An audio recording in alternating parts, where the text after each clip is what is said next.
Welcome मित्रांनो, तुम्हा सर्वांचं स्वागत आहे। मित्रांनो, आपण या चॅनलवर सायन्सशी रिलेटेड एक सिरीज घेऊन आलो आहे आणि सायन्सशी रिलेटेड सिरीज आपण कंप्लीट करणार आहोत। आपलं टार्गेट आहे तर कंबाईन आणि राज्यसेवा एक्झामपर्यंत आपल्याला सायन्सचा सिलेबस सुद्धा कव्हर करायचा आहे। तसेच आपण या चॅनलवर बाकीच्या सुद्धा सिरीज सुरू केल्या आहे, त्यामध्ये आपण करंट अफेअरची सिरीज सुद्धा घेत असतो। म्हणजे डेली 8 वाजता आपलं सकाळी करंट अफेअरचं लेक्चर होणार आहे। म्हणून मित्रांनो, अशाच अपडेटेड माहितीसाठी चॅनलला नक्की सबस्क्राइब करा, सोबतच बेल आयकॉनला प्रेस करा। बेल आयकॉनला प्रेस केल्यामुळे तुम्हाला जे काही अपडेटेड माहिती या चॅनलवर टाकली जाईल त्याचे नोटिफिकेशन मिळतील। म्हणून सबस्क्राइब तर नक्की करा, सोबतच बेल आयकॉनला प्रेस करा। तर सायन्सची लेक्चर सिरीज आपण कशी कंटिन्यू करणार आहोत ते मी तुम्हाला सांगते। यामध्ये सुरुवातीला आपण आरोग्यशास्त्र घेतले, आरोग्यशास्त्र कंप्लीट करू। त्यामध्ये मी सुरुवातीला रोग आणि रोगांची लक्षणे सांगितले, त्याबद्दल बेसिक इन्फॉर्मेशन जे असते। परंतु हा जो टॉपिक आहे यामध्ये खूप प्रश्न पडतात, म्हणून महत्त्वाचा टॉपिक आहे। आरोग्यशास्त्र कव्हर करू, त्यामध्ये बॅक्टेरिया, नंतर व्हायरस, नंतर कृमी वगैरे असतात ते किटके आणि सर्व याचं इंटिग्रेटेड जे की PYQ पडले आहे त्याचं एक लेक्चर होईल। अशा प्रकारे आरोग्यशास्त्र हा विषय कंप्लीट होईल। नंतर आपण बघतो की आपण बायोलॉजी घेऊ। बायोलॉजीमध्ये बेसिक ज्या काही संस्था असतात त्या आपण कव्हर करू, जसे की रक्ताभिसरण संस्था आहे, श्वसन संस्था आहे, उत्सर्जन संस्था आहे, प्रजनन संस्था आहे, वेगवेगळ्या प्रकारच्या मानवी ज्या काही संस्था आहेत त्या। त्याच्यानंतर प्राणीशास्त्र हा टॉपिक कंबाईनच्या दृष्टिकोनातून अतिशय महत्त्वाचा आहे, तो आपल्याला कव्हर करायचा आहे। सोबतच वनस्पतीशास्त्र राज्यसेवा प्लस कंबाईन दोन्ही दृष्टीने महत्त्वाचं आहे। आणि या व्यतिरिक्त आपण बघतो हे जे लेक्चर आहे मित्रांनो, खूप बेसिक टू डीप अशा प्रकारे लेक्चर असणार आहे आणि तुमची A to Z concept clear होणार आहे। मग असं नाही की राज्यसेवा आहे म्हणून किंवा कंबाईन आहे म्हणून, तर सर्व स्पर्धा परीक्षांसाठी सायन्सशी रिलेटेड हे लेक्चर सिरीज असणार आहे आणि ती सर्व तुम्हाला सर्व स्पर्धा परीक्षांसाठी उपयुक्त असणार आहे। तर आजचा आपला सायन्स लेक्चर सिरीजमधला पार्ट 3 आहे आणि यामध्ये आपण विषाणूजन्य रोग याबद्दल अभ्यास करणार आहोत। तर विषाणू आणि विषाणूजन्य रोग यावर हमखास प्रश्न पडतात, म्हणजे आधी पडलेले आहेत। तर पोलिओ व्हायरसबद्दल विचारण्यात आलं होतं, आता ते मी तुम्हाला डिटेल सांगतेच। तसेच व्हायरसचे जे काही बेसिक लक्षण आहे त्यावर सुद्धा बऱ्याच वेळा प्रश्न पडलेला आहे। याच्याशी रिलेटेड सायंटिस्ट आहेत त्याच्यावर सुद्धा प्रश्न पडतात। आणि एक बेसिक इन्फॉर्मेशन तुम्हाला असली की तुम्ही काय करू शकता, प्रश्नाच्या उत्तरापर्यंत लॉजिक लावून पोहोचू शकता। तर मित्रांनो, विषय जरी कठीण असला तरी आपण अतिशय सोप्या पद्धतीने ते समजून घेऊ आणि लेक्चरच्या शेवटी तुम्हाला हा विषय कितपत समजला हे कमेंट बॉक्समध्ये तुम्हाला सांगायचं आहे। तर बघा, मी सुरुवातीला काही इंग्लिशमध्ये गोष्टी सांगते, नंतर त्या मराठीमध्ये सोप्या भाषेमध्ये समजून सांगते। आपला टॉपिक काय आहे, विषाणू आणि विषाणूजन्य रोग। मग आपल्याला सुरुवातीला विषाणू म्हणजे काय, विषाणू म्हणजे काय, त्याला इंग्लिशमध्ये आपण व्हायरस असं म्हणतो। म्हणजे याबद्दल आपल्याला डिटेलमध्ये समजून घ्यायचं आहे की व्हायरस म्हणजे नेमकं काय असते। तर बघा, व्हायरसची इंग्लिशमध्ये डेफिनेशन काय सांगते, a virus is a sub microscopic infectious agent that replicate only inside the living cell of an organism. म्हणजे याचा अर्थ काय ते मराठीमध्ये साध्या सोप्या भाषेमध्ये तुम्हाला समजून सांगते। साध्या सोप्या भाषेमध्ये आपण समजून घेतलं तर अर्थ असा होतो की व्हायरस जो आहे तो खूप अतिसूक्ष्म असा जीव आहे आणि तो जो आहे तो रिप्लिकेट होतो। म्हणजे काय, त्याचं मल्टिप्लिकेशन होते किंवा प्रजनन होते कुठे, तर लिव्हिंग सेलमध्ये, inside the living cell. Living cell म्हणजे काय, जे काही सजीवांच्या पेशी असतील त्यामध्ये। आणि व्हायरसचं एक वैशिष्ट्य आहे, व्हायरस कसे असतात, होस्ट स्पेसिफिक असतात, पर्टिक्युलरली सजीवांची सिस्टीम ते वापरत असतात। म्हणजे व्हायरस तसे सजीव आहेत की निर्जीव आहेत याच्या सिम्पटम्सवर आजपर्यंत जो आहे हा एक ज्वलंत मुद्दा आहे आणि बरेचसे शास्त्रज्ञ आहेत त्यावर काय आहेत आजपर्यंत सुद्धा हा चर्चेचा मुद्दा आहे की व्हायरस सजीव आहे का निर्जीव आहे। तर याबद्दल प्रखर असं मत आणि व्हायरस सजीवच आहे किंवा निर्जीवच आहे असं कोणी सांगू शकलं नाही। तर हा मध्यामध्ये आहे। आणि मी तुम्हाला सांगितलं की व्हायरस काय आहे, तर सजीवांच्या शरीरामध्ये ज्या काही पेशी असतात त्या पेशींच्या वर जगतो, म्हणजे सजीवांच्या पेशींवर जगतो, कारण त्याला स्वतःची एक सेल नसते। मग आपण तर बघितलं होतं की सजीवांचं लक्षण काय, हो ते रिप्लिकेट करू शकतात, प्रजनन करू शकतात, म्हणजेच काय मल्टिप्लिकेशन होतं म्हणजे त्यांचं प्रजनन तर होतच आहे। तर एक गोष्ट लक्षात घ्या, आता तुम्हाला सजीवांचे आणि निर्जीवांचे मध्ये नेमकं काय फरक आहे आणि आपण याला सजीवही नाही म्हटलं आणि निर्जीवही नाही म्हटलं, असं का म्हटलं ते गोष्ट मी तुम्हाला क्लिअर करते। तर बघा, सजीवाचे काय सिम्पटम आहे की ते प्रजनन करत असेल, बरोबर आहे, एक तर ते हालचाल करत असेल। मग तुम्ही म्हणाल पण वनस्पती हालचाल करतात का, बरं काही अपवाद सोडल्या, पण ते प्रजनन करत असतील, त्यांच्यामध्ये मल्टिप्लिकेशन होत असेल, त्यांची पिढी वाढत असेल, तर हो व्हायरस तर करते ना, व्हायरस तर रिप्लिकेट होते, मग ते झालं सजीवांचं लक्षण। परंतु आम्ही दुसरं सुद्धा सजीवांचं लक्षण आहे किंवा नाही हे बघण्यासाठी आम्ही बघितलं होतं की सेल आहे। सेल म्हणजे काय, मी तुम्हाला काय सांगितलं होतं सेलबद्दल की structural and functional unit of all living organism, म्हणजे संरचनात्मक आणि आपण बघतो कार्यात्मक एकक जे असते सजीवांचं ते काय असते, सेल। परंतु व्हायरस तर अपेशी आहे, व्हायरसमध्ये तर सेलच नाही, मग हे काय झालं, त्याचं निर्जीव असण्याचं लक्षण झालं। म्हणजेच याचाच अर्थ असा की काही गोष्टींवरून व्हायरस सजीव आहे असं आपण म्हणू शकतो, तर काही गोष्टींवरून व्हायरस हा जो आहे तो निर्जीव आहे असं आपण म्हणू शकतो. तर आता इथे तुम्हाला एक गोष्ट क्लिअरच असायला पाहिजे की व्हायरस कसा आहे, अपेशीय म्हणजे असेल्युलर आहे. म्हणून लक्षात ठेवा ही विषाणू कसा आहे, अत्यंत सूक्ष्म घटक आहे जो इतर सजीव पेशींना काय करत असतो, संसर्ग करत असतो आणि त्याच्या सिस्टीममध्ये जाऊन म्हणजे सेलची सिस्टीम तो वापरून त्याचं रिप्लिकेशन तो करत असतो. आता ही गोष्ट तुम्हाला क्लिअर झाली. आता व्हायरस कोणाकोणाला इन्फेक्ट करतो, तो वनस्पतीला इन्फेक्ट करतो. ते इन्फेक्ट करत असेल त्याला आपण प्लांट व्हायरसेस असं म्हणतो. जर ॲनिमलला व्हायरस म्हणजे ॲनिमल म्हणजे प्राणी, आपण सुद्धा त्यामध्ये मोडतो. आपण सुद्धा एक प्राणीच आहो, फक्त प्राणी म्हटलेलं आपल्याला आवडत नाही. बाकी प्राणी या गटामध्येच आपण मोडतो. तर व्हायरस ॲनिमललासुद्धा काय करतात, इन्फेक्ट करतात. म्हणजे आपण त्यांना काय म्हणतो, ॲनिमल व्हायरसेस असं म्हणतो. मग अशा प्रकारे ते बॅक्टेरियालासुद्धा इन्फेक्ट करतात. आता बॅक्टेरिया म्हणजे काय, तर जीवाणू. व्हायरस काय करते, तर बॅक्टेरियाला इन्फेक्ट करते असं मी तुम्हाला सांगितलं. आणि त्या गोष्टीला काय म्हणतात, म्हणजे त्या कंडिशनला काय म्हणतात, बॅक्टेरियोफेज असं म्हणतात. म्हणून लक्षात ठेवा, virus infected bacteria so called as a बॅक्टेरियोफेज.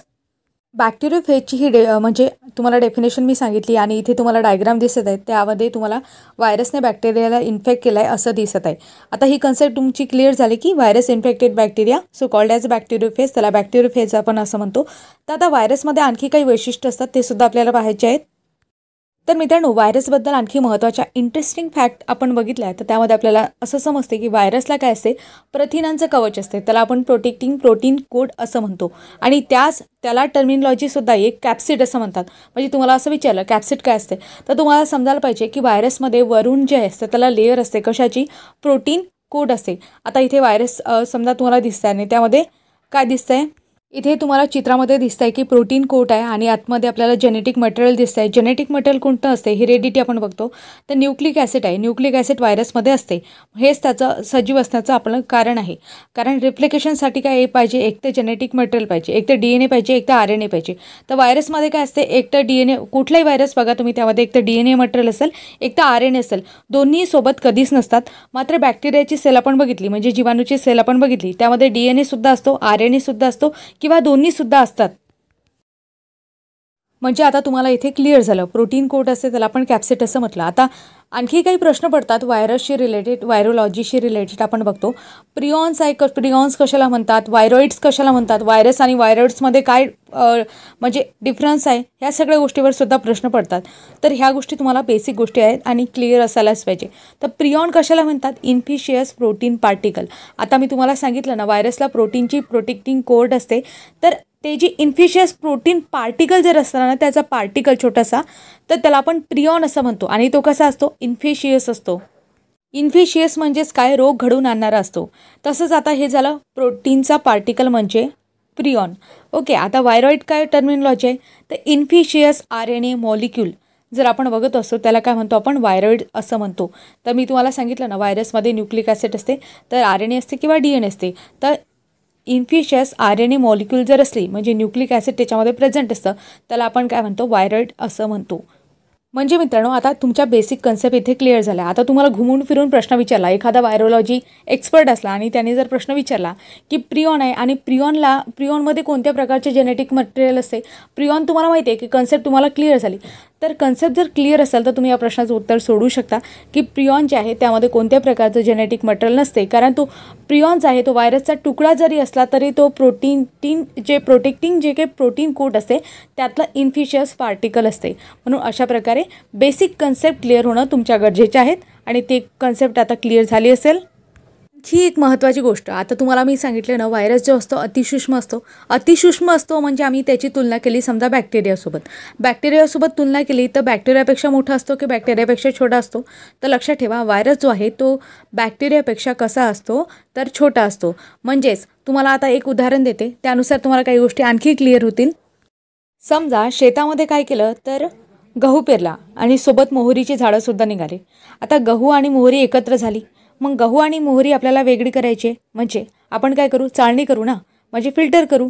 तर आपण बघतो चाळणीमध्ये आपण बघतो गहू जो आहे तो वर राहील आणि चाळणीमध्ये जे काय म्हणते मोहरी असेल ते खाली पडेल. तर अशाच प्रकारे मित्रांनो व्हायरस आणि बॅक्टेरियाच आहे.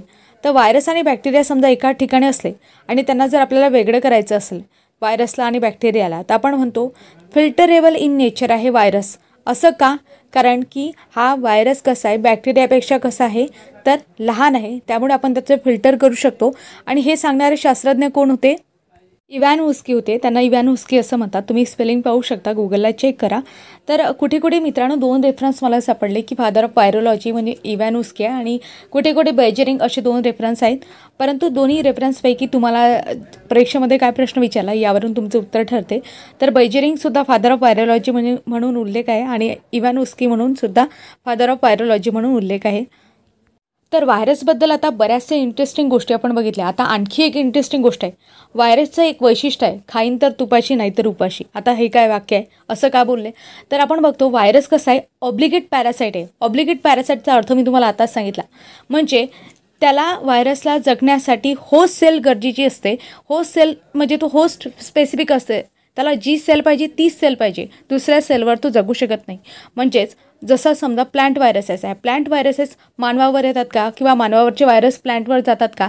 असं झालं असतं तर आज हे सृष्टी पण नसते आणि सृष्टीमध्ये कोणीच जिवंत असू शकलं नसतं. तर आता मी तुम्हाला इथे होस्ट ही कन्सेप्ट सांगितली आणि हा शब्दसुद्धा, ही कन्सेप्टसुद्धा बऱ्याच विद्यार्थी मित्रांना क्लिअर नसेल, तर मी तुम्हाला सांगते होस्ट म्हणजे काय असते. समजा होस्ट आपण कुणाला म्हणू? समजा आपण आहे, आपल्यावर जर एखादा व्हायरस अटॅक करत असेल म्हणजे आपल्या सेलवर, तर आपण काय झालो? त्याच्यासाठी होस्ट झालो. म्हणजे आपली सेल काय झाली? त्याच्यासाठी होस्ट सेल झाली. अशा प्रकारे होस्ट म्हणजे ही कन्सेप्ट तुम्हाला आता क्लिअर झाली असेल. तर आपण म्हणजे व्हायरस काय करतो की स्वतःचं अन्न तो स्वतः कधीच तयार करू शकत नाही.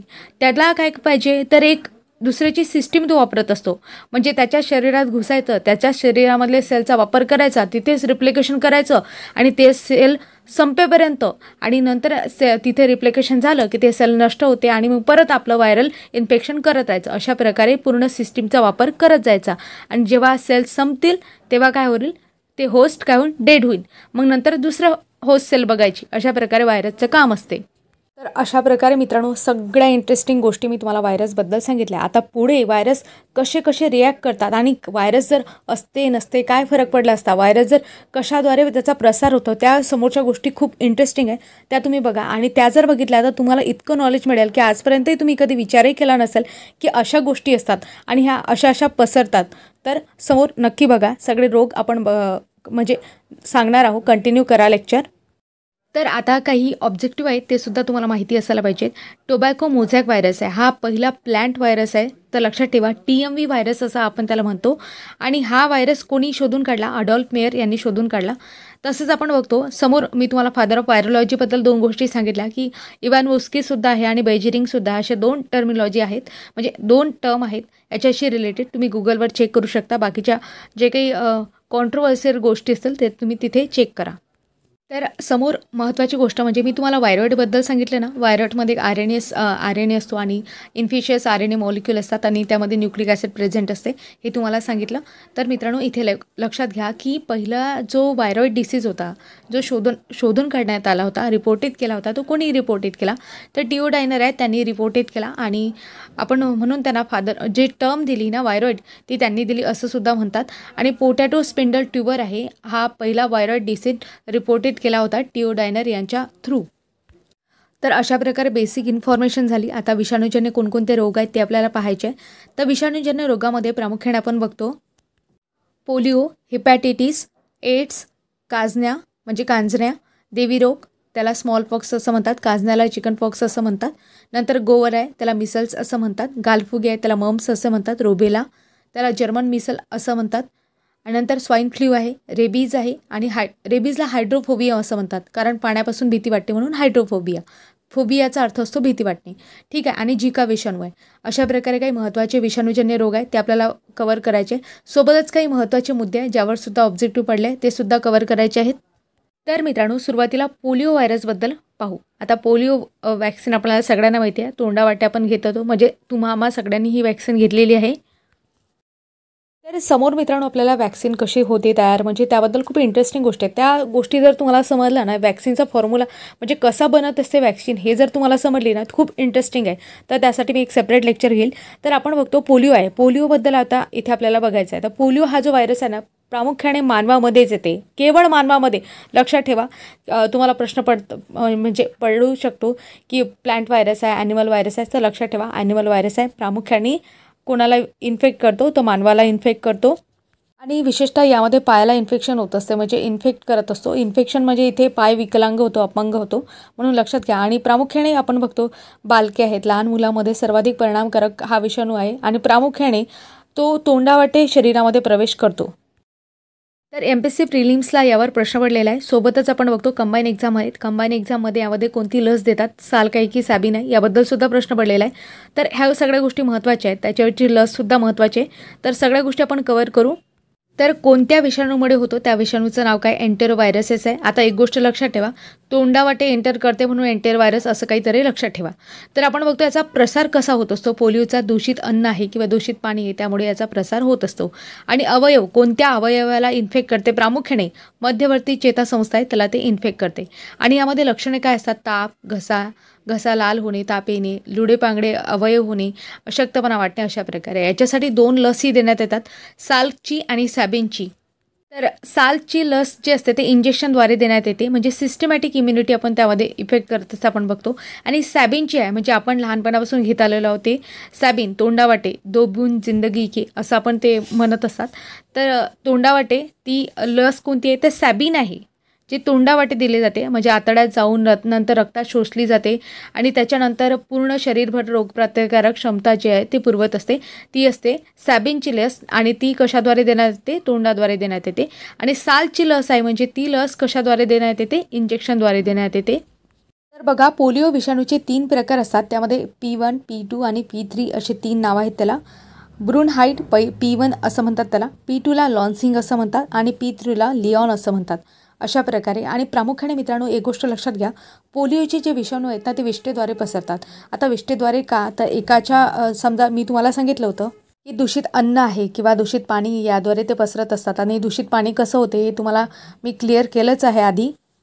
तर दूषित पाण्यामध्ये विष्ठा जर असेल आणि अशी विष्ठा जर एखाद्या नदी नाल्यामध्ये असेल आणि नदीचं पाणी सगळीकडे वापरत असतील, तर विचार करू शकता पोलिओचे किती विषाणू पसरत असतील. म्हणून सार्वजनिक ठिकाणी आपण बघतो स्वच्छतागृह असणे गरजेचे आहे, म्हणजे हे सरकारची जबाबदारी आहे. सोबतच स्वच्छता ठेवणं हे प्रत्येक नागरिकाची सुद्धा जबाबदारी आहे.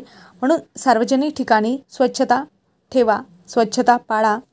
आता इथे मी तुम्हाला पोलिओच्या वॅक्सिनबद्दल सांगितलं. तर पोलिओच्या वॅक्सिनबद्दल आपण बघतो की सर्वात प्रथम वॅक्सिन कोणत्या देशाने तयार केली, तर पोलिओची सर्वात प्रथम वॅक्सिन अमेरिका या देशाने तयार केली.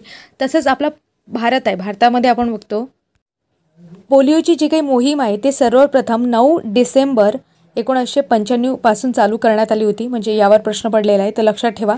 तसं स्टेटमेंट आहे ते तुम्हाला उचललं आहे परीक्षेमधलं. तर आपण बघतो की जानेवारी 2014 नंतर देशामध्ये पोलिओचा एकही नवा रुग्ण न आढळल्याने काय केलं होतं, 27 मार्च 2014 रोजी भारत पोलिओमुक्त देश म्हणून घोषित करण्यात आलं होतं WHO कडून. परंतु आपण बघतो 2016 काय झालं, हैदराबादमध्ये P2 हा पोलिओचा विषाणू आढळला आणि त्यामुळे आता पुन्हा भारताला पोलिओच्या संक्रमणाची भीती आहेच. अशा प्रकारे मित्रांनो आपण पोलिओ या विषाणूबद्दल संपूर्ण माहिती बघितली, या रोगाबद्दल संपूर्ण माहिती बघितली, त्याच्यानंतर आजूबाजूच्या माहितीसुद्धा आपण कव्हर केली. आता समोर आपण हेपॅटायटिस आहे, हेपॅटायटिसबद्दल बघणार आहोत. हा सुद्धा अतिशय महत्त्वाचा रोग आहे परीक्षेच्या दृष्टिकोनातून. तर आपण बघतो हेपॅटायटिस हा जो रोग आहे तो प्रामुख्याने 5 प्रकारचे व्हायरस आहेत. त्यामध्ये प्रामुख्याने ABCDE, जसं ABCDE आपण म्हणतो अल्फाबेटनुसार ईपर्यंत. तर हे 5 प्रकारचे विषाणू आहेत. आणि हेपॅटायटिस आपण म्हटलं तर कशाचा दाह असतो, यकृताचा दाह आहे. हा ऑब्जेक्टिव्ह पडलेला आहे. हेपॅटायटिस म्हणजे कोणत्या अवयवावर तो परिणाम करतो, तर यकृतावर परिणाम करत असतो. तर आपण बघतो मित्रांनो हेपॅटायटिसमध्ये A आणि Eचे जे विषाणू असतात ना हेपॅटायटिसचे, ते प्रामुख्याने पाणी आणि अन्नामार्फत पसरत असतात.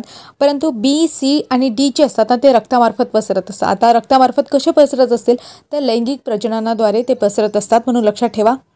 म्हणून आपण बघतो एखादा रोग झाला असेल आणि समजा एड्स असेल किंवा हेपॅटायटिस असेल, असे व्हायरल इन्फेक्शन झाल्यानंतर त्या व्यक्तीकडे वाईट नजरेनं बघितल्या जाते. परंतु मित्रांनो एक गोष्ट लक्षात ठेवा, प्रत्येक रोग आहे, मी तुम्हाला एड्सबद्दलही समोर क्लिअर करणार आहेत काय गोष्टी आहेत म्हणून.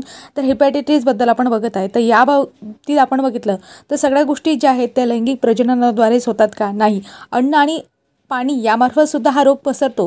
म्हणून काही गोष्टी आहेत. तर रोगांकडे आपण एखाद्या व्यक्तीकडे बघताना, एखाद्या रोगाबद्दल त्याच्याशी बोलताना किंवा विचारपूस करताना त्याकडे सकारात्मक दृष्टिकोनातून पाहायला पाहिजे.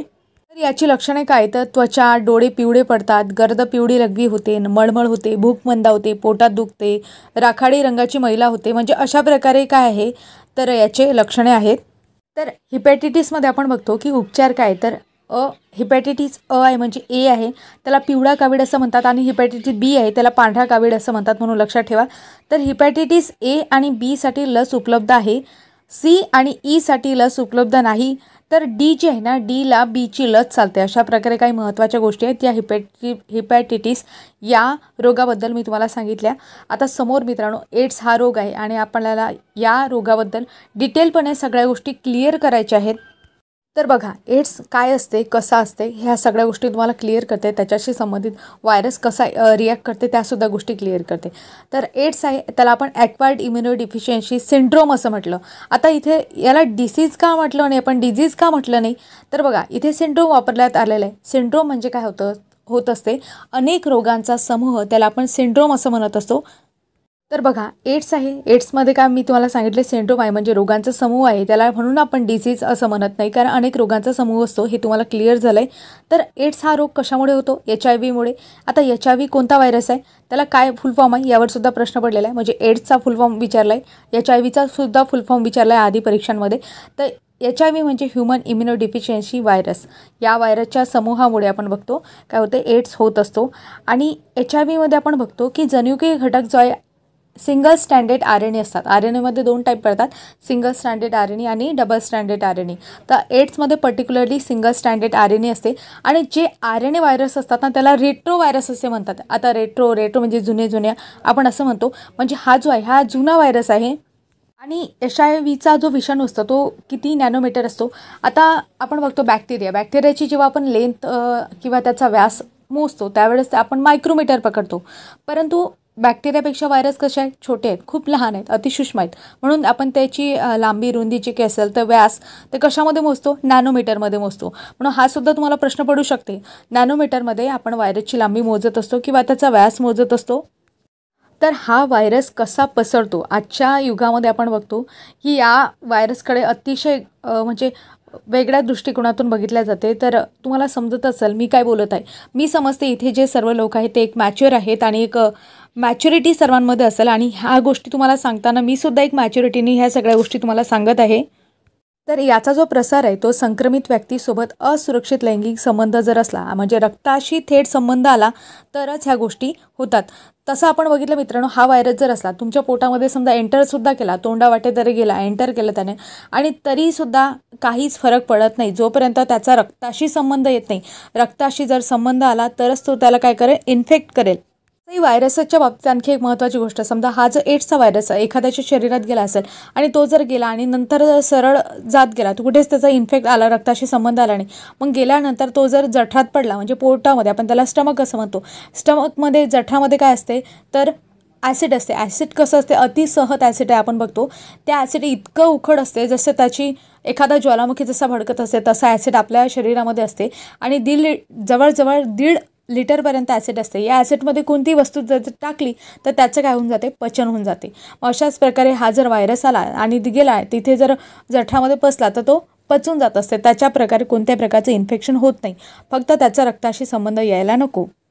तर आता तुम्हाला इथे प्रश्न पडला असेल की एवढं जर सहत आणि तेजासारखं ॲसिड आपल्या पोटामध्ये असते मग ते आपल्या शरीराला का जाळत नाही, म्हणजे असा सुद्धा प्रश्न पडू शकतो. तर लक्षात घ्या मित्रांनो, काय असते की ते ॲसिड असते ना जठरामध्ये, त्या ॲसिडच्या भोवती आपण बघतो की काय असते, श्लेष्मासारखं एक आवरण असते. म्हणजे आपण बघतो की सकाळी सकाळी जे काही बलगम निघते, बलगम म्हणजे आपण त्याला बेडके असं म्हणत असतो, ते जे आवरण असते ना त्याचं आवरण असते आपल्या ॲसिडच्या भोवती आणि ते त्याला काय करते, संरक्षित करते. म्हणजे तेजाब जर तुम्ही शरीरावर टाकलं तर शरीराचं काय होतं, तो भाग जळून जाईल. तसं जे ॲसिड जर आपल्या शरीरावर कुठेतरी पडलं तर काय होईल, शरीराचा भाग जळून जाईल. परंतु त्याला जे आवरण असते, प्रोटेक्टिंग कोट असते, म्हणजे काय असते, श्लेष्मा, मी तुम्हाला बलगम सांगितलं त्याला बेडके असं म्हणतो आपण त्याला. तर हे जे असते ना ते आवरण त्याला असते आणि त्यामध्ये ते प्रोटेक्टेड राहते ॲसिड, म्हणून आपल्या शरीराला ते हानी करू शकत नाही.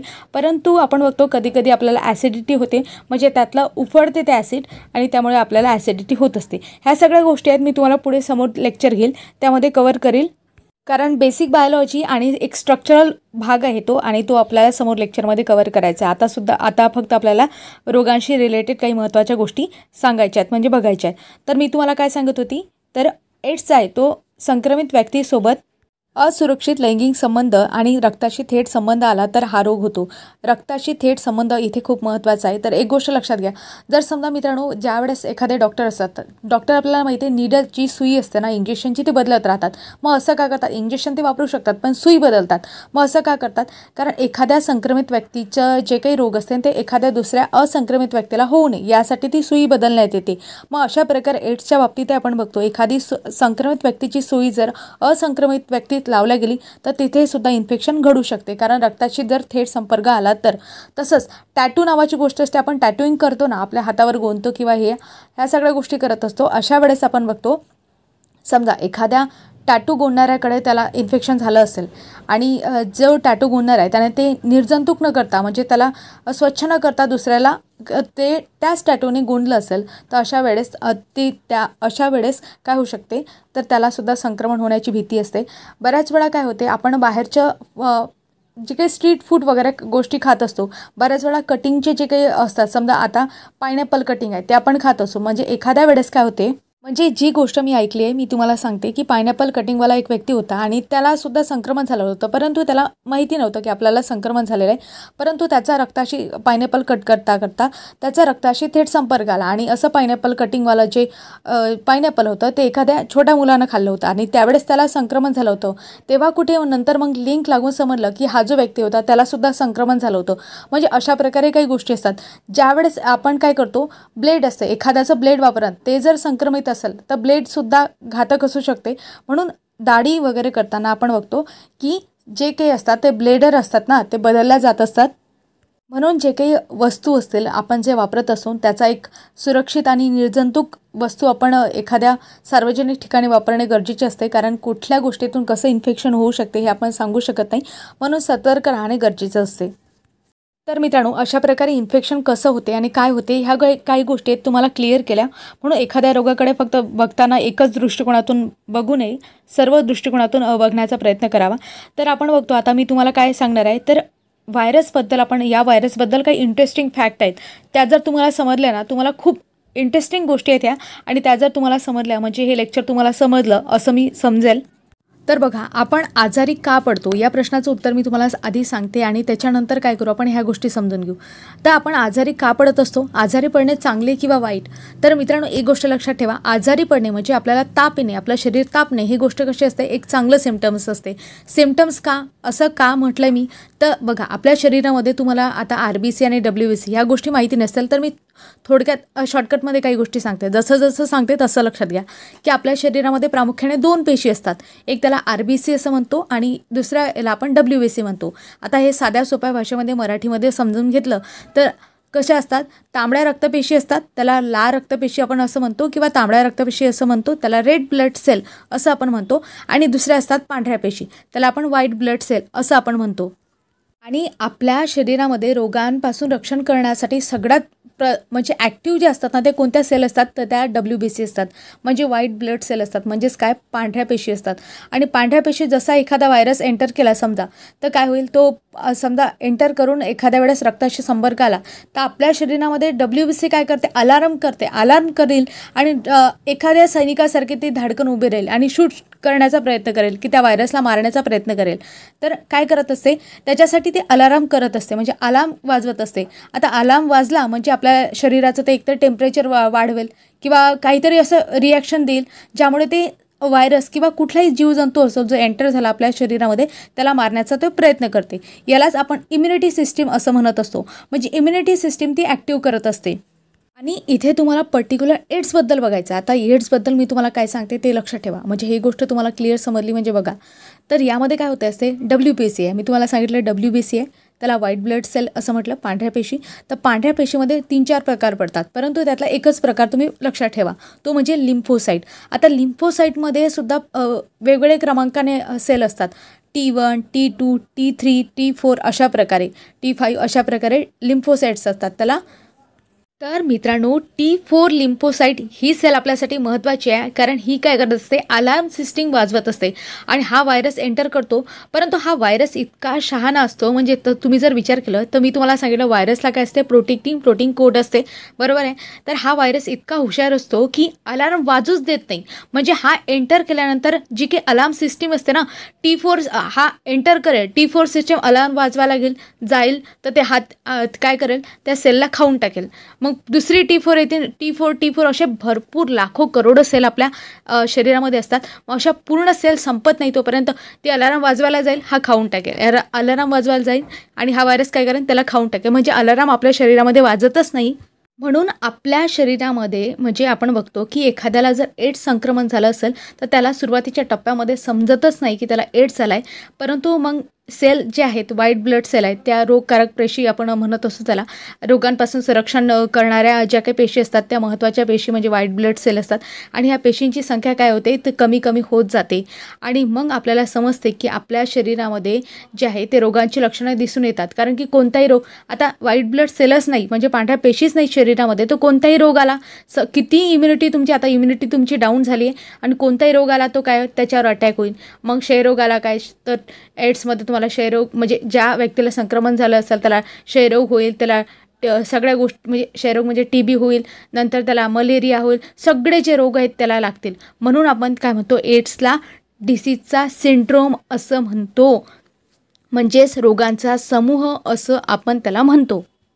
म्हणून मित्रांनो, एक गोष्ट लक्षात ठेवा, जेव्हा आपलं शरीर अलार्म वाजवत असते म्हणजे काहीतरी आपलं शरीर टेम्परेचर वाढवत असेल, म्हणजे व्हाईट ब्लड सेल आपल्या शरीरामध्ये ॲक्टिव्ह आहे असं आपण म्हणू शकतो.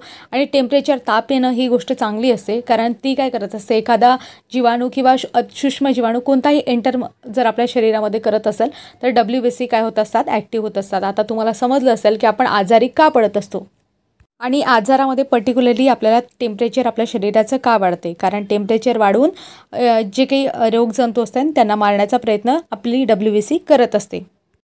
आणि सगळे संधिसाधू रोग होतात, त्यांची याच्यामध्ये लागण होते, एक पार्ट डॅमेज होत जातो त्यामध्ये, नंतर मग शेवटी किडनी फेल होते आणि डायलिसिसवर काम होते शेवटी, आणि अशा प्रकारे शेवटी काय होते, रुग्ण दगावते.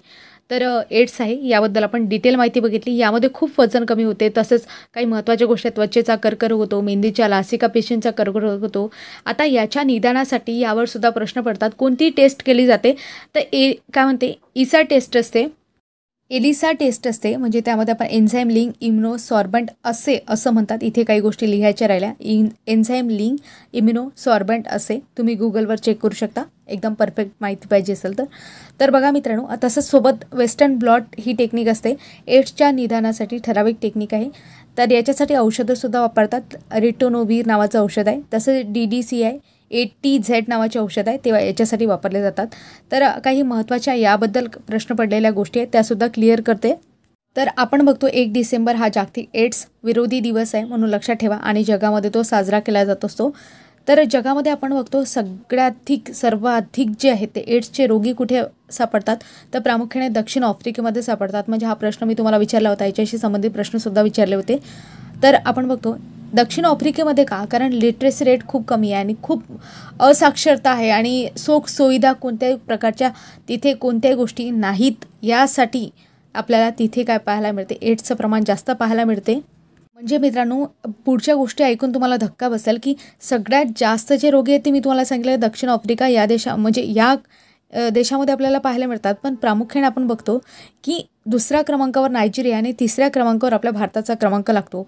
आणि भारतात आपण जर आणखी विचार केला ना, तर त्यामध्ये महाराष्ट्राचा सर्वप्रथम क्रमांक लागतो या बाबतीत. आणि याच्याही समोर आपण गेलो तो मुंबई शहराचा सर्वप्रथम क्रमांक लागतो एड्सच्या बाबतीत. सर्वाधिक रुग्ण इथे आढळतात. तर एड्स संबंधित काही महत्त्वाच्या संस्था आहेत ज्या आपल्या भारतामध्ये कार्यरत आहेत. त्यामध्ये प्रामुख्याने आपण बघतो NARI नारी आपण त्याला असं म्हणतो, भोसरी पुणे या ठिकाणी आहे नॅशनल एड्स रिसर्च इन्स्टिट्यूट. दुसरं आहे नाको कुठे दिल्लीला आहे, नॅशनल एड्स कंट्रोल ऑर्गनायझेशन. नंतर समोर आहे महाराष्ट्रातली आपण बघतो MSACS Wadala Mumbai, Maharashtra state AIDS control society आपण त्याला म्हणतो. अशा प्रकारे आणि याच्यासाठी एक टोल फ्री नंबरसुद्धा असतो 1097 म्हणजेच 1097 हा जो आहे टोल फ्री क्रमांकसुद्धा आहे. अशा प्रकारे मित्रांनो ही काही महत्त्वाची माहिती होती या रोगाबद्दल, ती आपण समजून घेतली. तर आता समोर व्हायरल डिसीजमध्ये आपण बघतो कांजण्या आहे, देवी रोग आहेत. आणि कांजण्या जे आहे तो अतिशय चांगला रोग आहे, कारण याची इम्युनिटी कशी असतात, काही व्हायरसेस असतात जे पहिल्यांदाच काम तमाम करतात आणि दुसरे काही व्हायरसेस असतात ते पहिल्यांदा येतात आणि त्याच्यानंतर एकदा समजलं की व्हायरसने इथे एंटर केलेलं आहे तर दुसरा व्हायरस पुन्हा परत येत नाही, म्हणजे असे सुद्धा व्हायरस आहे. आता कांजण्या आपण बघतो, यामध्ये जर एखादा व्हायरस आपल्या शरीरामध्ये एंटर केला आणि त्याने जर तुम्हाला इन्फेक्ट केलं तर आता परत त्याच्यामध्ये काय होतं, आपल्या शरीरामध्ये त्याच्याबद्दल अँटीबॉडी तयार होत असतात आणि एकदा अँटीबॉडी शरीरामध्ये तयार झाल्या की डबल अशा प्रकारचा व्हायरस आला तरीसुद्धा तो आपल्या शरीरावर काय करू शकत नाही, वर्चस्व किंवा इन्फेक्ट आपल्याला करू शकत नाही. तर मित्रांनो आता तुम्हाला काही इंटरेस्टिंग गोष्ट सांगते. आता मी इथे अँटीबॉडीचा उल्लेख केला आहे ना, तर अँटीबॉडी कशा तयार होत असतात, काय तयार होत असतात ते आपण वॅक्सिनेशन, मी ह्या वॅक्सिन कशी तयार होते ते तुम्हाला सांगते, म्हणजे कोरोनाची वॅक्सिन कशी झाली ते खूप इंटरेस्टिंग स्टोरी आहे. तर याआधी मी तुम्हाला काही गोष्टी क्लिअर करते की जगामध्ये, मी तुम्हाला एक गोष्ट आणि कन्सेप्ट सांगते की जगामध्ये DNA लोकांचे सारखे असू शकतात. मी काय सांगत आहे, जगामध्ये DNA लोकांचे सारखे असू शकतात, DNA फिंगर प्रिंटिंग वगैरे, परंतु जगामध्ये अँटीबॉडी सगळ्या लोकांपैकी प्रत्येकाची डिफरन्स असेल. म्हणजे एकदा तुम्ही म्हणू शकता की लोकांचा DNA एकमेकांशी सेम असू शकतो, परंतु अँटीबॉडी कधीच सारखी असू शकत नाही. कारण काय असते मित्रांनो, दोन प्रकारच्या इम्युनिटी असतात, म्हणजे अर्जित आणि उपार्जित. आता अर्जित म्हणजे काय, ते जन्मतः आईकडून भेटलेली आहे. समजा आपण बघतो आईचे दूध बाळाला पाजतात, ते इम्युनिटी ती झाली अर्जित. कारण ती इम्युनिटी काय करते, बाळ जेव्हा म्हणजे बाळ जेव्हा जन्माला येते त्यावेळेस त्याच्यामध्ये एवढी ताकद नसते, परंतु आईचं जे दूध आहे ते त्याला काय करते, त्या गोष्टीपासून म्हणजे इम्युनिटी जोपर्यंत तो स्वतः डेव्हलप करू शकत नाही तोपर्यंत त्याला प्रोटेक्ट करण्याचं काम करत असते. ते झालं कसं, अर्जित म्हणजे आईकडून मिळालेली. अशा प्रकारचे वेगवेगळ्या इम्युनिटी असतात, म्हणजे जन्मतः जे काही प्राप्त होते ते झाले अर्जित. आणि उपार्जित म्हणजे कशी, जर आपण बघितलं तर ज्या वातावरणामध्ये एखादं समजा मूल बाळ वाढलं, नंतर जसं जसं ते वाढत जाईल तसं तसं त्याच्यावर रोगांचा, जीवाणूंचा अटॅक होत जाईल. मग एकदा रोगांचा अटॅक झाला की काय होत असते, त्याच्यामध्ये अँटीबॉडी आपलं शरीर तयार करत असते. म्हणजे आपल्या शरीराची सिस्टीमच असते. म्हणजे एखाद्या आईवडिलांनी खूप प्रोटेक्ट केलं एखाद्या छोट्याशा बाळाला, की आता 6 महिन्यापर्यंत त्याला एकदम प्रोटेक्ट केलं, त्याला कोणत्या प्रकारचा रोग वगैरे झाला नाही. परंतु आपण इकडे बघतो एकीकडे दुसरे खूप गरीबाचं लेकरू आहे, म्हणजे मुलगा आहे किंवा छोटासा बाळ आहे, तर आपण बघतो त्याला जर रोग वाढत असतील त्याच्या शरीरामध्ये आणि ते सतत बिमार पडत असेल, म्हणजे लहानपणीच ते इतकं बिमार पडलं आहे की त्याच्यामध्ये इम्युनिटी सिस्टम ते आता इतकी डेव्हलप झालेली आहे की त्याच्यामध्ये अँटीबॉडी ते स्वतः डेव्हलप करत गेलं.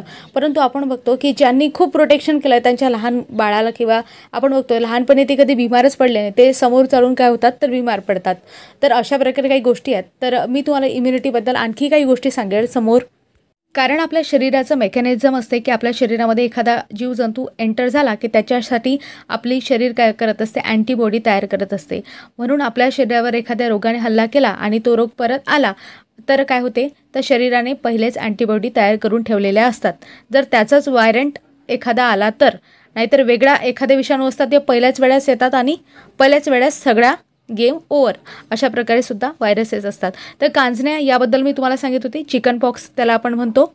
हा जो व्हायरस आहे ना, एकदा होऊन गेला की परत येत नाही, कारण अँटीबॉडी आपल्या शरीरामध्ये तयार होऊन जातात आणि याची जी इम्युनिटी बनते ना ती जन्मभर पुढते, म्हणजे रोग प्रतिकारक क्षमता जी आहे ती आपली वाढत जाते. आणि या विषाणूचं नाव काय असते, व्हॅरिओला झुस्टर असते. आणि याचा प्रसार कशाद्वारे होतो, ड्रॉपलेट्स म्हणजे संपर्कामुळे, म्हणजे दवबिंदूच्या स्वरूपात जर काही संपर्क आला तर त्याच्यामुळे काय होतं, चिकन पॉक्सचा काय होतो, संपर्क आणि संसर्ग होत असतो. आपण आणखी याबद्दल बघितलं तर अवयव कोणत्या अवयवावर म्हणजे अटॅक करते, त्वचा आहे, त्यामध्ये खूप ताप येते, आपण बघतो डोके दुखते, त्वचेवर पाण्यासारखे फोड येतात आणि सगळ्यांना हा होऊन गेलेला असावा आतापर्यंत मी म्हणजे ऐकणाऱ्यांपैकी, अशी मी आशा करते, जेणेकरून तुमची इम्युनिटी काय झाली असेल तर डेव्हलप झाली असेल. तर यासाठी लस कोणती आहे, त्या अँटी व्हॅरिसेला नावाची लस असते. तर ती कांजण्यासाठी म्हणजे चिकन पॉक्ससाठी महत्त्वाची लस असते. अशा प्रकारे मित्रांनो आपण कांजण्याबद्दल बघितलं. अशाच प्रकारे देवी रोगसुद्धा होता, तर आता भारतातून तो नाहीसा झालेला आहे, त्याला स्मॉल पॉक्स असं म्हणतात. आणि याचा विषाणू कोणता, याचा सुद्धा व्हॅरिओलाच आहे आणि प्रसार ड्रॉपलेट्सद्वारे, दवबिंदूद्वारे. लक्षणे ताप, अंगावर फोड, पुरळ, आंधळेपणा. आणि याच्यासाठी देवीची लस होती आणि देवीची लस कोणी तयार केली होती? सर्वप्रथम एडवर्ड जेनर यांनी खूप इंटरेस्टिंगली ही लस तयार केली होती. याचं एक कात्रणसुद्धा माझ्याकडे आहे, ते मी पोस्ट करून टाकेल. लक्षात ठेवाल मित्रांनो, एडवर्ड जेनर यावर प्रश्न पडलेला आधी. देवीची लस कोणी केलेली म्हणून सर्वप्रथम, तर लक्षात ठेवा. तर समोर काही महत्त्वाचे व्हायरल डिझीज आहेत ते आपण बघणार आहोत. गोवर आहे, त्याला मिसल्स असं म्हणतात, रुबेला असं म्हणतात. मिक्झो व्हायरसमुळे तो होत असतो. गालफुगी आहे, मम्स असं म्हणतात. तर पॅरामिक्झो व्हायरस आहे, त्यामुळे तो होत असतो. रुबेला आहे, तो जर्मन मेसल म्हणजे मिक्झो व्हायरस, यामुळे होत असतो. आणि या तिघांवर एकच लस चालते, MMR नावाची लस असते. MMR का बरं म्हटलं असेल? मेसल, मम्स आणि रुबेला असं त्याचा फुल फॉर्म होतो. तर समोर मित्रांनो आपल्याला स्वाईन फ्लू पाहायचा आहे. स्वाईन फ्लू जो आहे तो H1N1 या व्हायरसमुळे होत असतो आणि हा पॅन्डेमिक आहे. पॅन्डेमिक म्हणून मी तुम्हाला काय सांगितलं होतं? सार्वदेशिक, म्हणजे सर्वत्र देशामध्ये आढळतो. आणि आता तुम्हाला म्हणजे यावर प्रश्न पडला आहे आधी की स्वाईन फ्लू कशामुळे होतो? H1N1 या व्हायरसमुळे होतो. आता समोर जाऊन त्याचं तुम्हाला लॉंग फॉर्मसुद्धा विचारू शकतात, म्हणून लॉंग फॉर्मसुद्धा लक्षात ठेवा. H म्हणजे काय होते? H म्हणजे काय होते? हायमॅग्लुटेनिन असं होते. आणि N म्हणजे काय होते? न्यूरोमिनिडेज. तर स्पेलिंग आणि उच्चार व्यवस्थित बघून घे जा. तर आपण बघतो कोणत्या अवयवावर परिणाम करतो? श्वसन संस्था, आणि प्रामुख्याने डुकरांमार्फत पसरतो. परंतु डुकराचं मांस खाल्ल्याने हा रोग होत नाही. आता हे काय ते तुम्ही जे आहे ते गुगलवर सर्च करू शकता. त्यात मी काही गोष्टी सांगून देते, कारण की डुकरांच्या शरीरामध्ये आपण बघतो स्वाईन फ्लूचे जे विषाणू असतात ते जास्त काळ टिकतात. म्हणजे तो एक झाला काय, तर प्रसार माध्यम म्हणून आपण बघतो की डुकरांमार्फत तो रोग होत असतो. तर आता समोर आपण रेबीज पाहू. रेबीज म्हणजे तुम्हाला माहीत आहे, त्याला हायड्रोफोबिया असं आपण म्हणतो, म्हणजे पाण्याची भीती त्यामध्ये वाटत असते म्हणून त्याला हायड्रोफोबिया असं म्हणतो. रेबीज जो आहे तो प्रामुख्याने राफ्टो व्हायरस आहे, त्यामुळे होत असतो. कुत्रा, ससा, माकड, मांजर यासारखे रेबीज झालेले सस्तन प्राणी चावल्यामुळे रेबीज रोग होत असतो. तर लक्षणे आपण बघतो 90 ते 175 दिवसामध्ये याची लक्षणे दिसून येतात, म्हणजे चावल्यानंतर. अशा प्रकारे रेबीज या रोगाबद्दल आपण बघितलं. तसेच मित्रांनो झिका विषाणू आहे, त्याला आपण प्रामुख्याने जो तो गर्भवती स्त्रीला होतो झिका व्हायरस, आणि हा केरळमध्ये होतो. जास्त करून जे व्हायरल आणि नवीन नवीन गोष्टी असतात ना ते केरळमध्ये होतात, कारण केरळमध्ये आपण असं का होत असेल तर केरळमध्ये स्थानांतर खूप जास्त आहे आणि ते विदेशातून जास्त व्हायरसेस आणू शकतात. अशा प्रकारे व्हेरियंट म्हणून सुरुवातीला आपण बघतो केरळमध्येच ज्या काही इन्फेक्टेड गोष्टी आहेत त्या जास्त झालेल्या आहेत. आणि हा जो व्हायरस आहे मी तुम्हाला सांगितलं प्रामुख्याने गर्भवती स्त्रीला होतो. आणि यामध्ये गर्भवती स्त्रीला होतो म्हणजे जे काही बाळ जन्माला येईल ते कसं होईल? अविकसित मेंदू असलेलं बाळ, त्याला मायक्रोसेफॅली नावाचं म्हणतात. म्हणजे या विषाणूमुळे मातेच्या गर्भामध्ये असलेल्या बालकाच्या मेंदूची वाढ खुंटते आणि म्हणून अविकसित मेंदू असलेलं बाळ जे आहे ते जन्माला येते. आणि हा विषाणू आपण बघतो सर्वप्रथम आफ्रिका खंडातील युगांडामध्ये प्रथम या विषाणूचा प्रादुर्भावाची घटना आपल्याला पाहायला मिळाली. आणि युगांडाच्या झिका जंगलावरून याला झिका विषाणू असं नाव देण्यात आलं. आणि प्रामुख्याने आपण बघतो नायजेरियामध्ये याचा पहिला रुग्ण आढळला. आणि याचा प्रसार कशामार्फत होतो तर महत्त्वाची गोष्ट आहे, लक्षात ठेवा. एडिस इजिप्ती नावाचे डास आहेत, म्हणजे मादी आहेत त्याद्वारे. आणि एडिस अल्बो पिक्टस नावाची दुसरी प्रजाती आहे. ह्या ज्या आहेत त्या मच्छरांच्या जाती आहेत. आणि आपण बघतो यामध्ये मादी ज्या असतात ना त्या इन्फेक्ट करतात, म्हणजे झिका विषाणू जे आहेत त्या प्रामुख्याने काय करतात? प्रसार करण्याचं काम करत असतात. तर समोर आपण बघतो. तर मित्रांनो इथे एक इंटरेस्टिंग गोष्ट आहे. आता तुम्हाला सांगितलं की मादी जे आहे ते मादी मच्छर आहे ते हे प्रसाराचं काम करत असते, परंतु मादीच का, नर का नाही? तर नर जे असतात ना त्यांना रक्ताची गरज नसते. आपण बघतो मादींना गरज असते, कारण मादींना काय करायचं असतं? प्रजनन करायचं असतं. याच्यासाठी त्यांना रक्त आणि प्रोटीनची गरज असते, म्हणून ते काय करतात? रक्त शरीरामधलं घेत असतात. आणि म्हणूनच मादींद्वारेच या रोगांचा काय होत असतो? प्रसार होत असतो. आता समोर मित्रांनो निपाह विषाणू आहे, तो सुद्धा विषाणू महत्त्वाचा आहे. मेंदूवर सूज येते या रोगामध्ये आपण बघतो, इन्सेफॅलायटिस असं म्हणतात. आणि प्रसार जो आहे तो एक कसा आहे? संपर्कजन्य रोग आहे आणि डुकरांमार्फत वटवाघूळ आहे त्यांच्यामार्फत पसरतो. तसंच आपण बघतो डेंग्यू जो आहे एडिस इजिप्ती नावाची डास मादी आहे, त्याच्याद्वारे डासांची मादी आपण बघतो.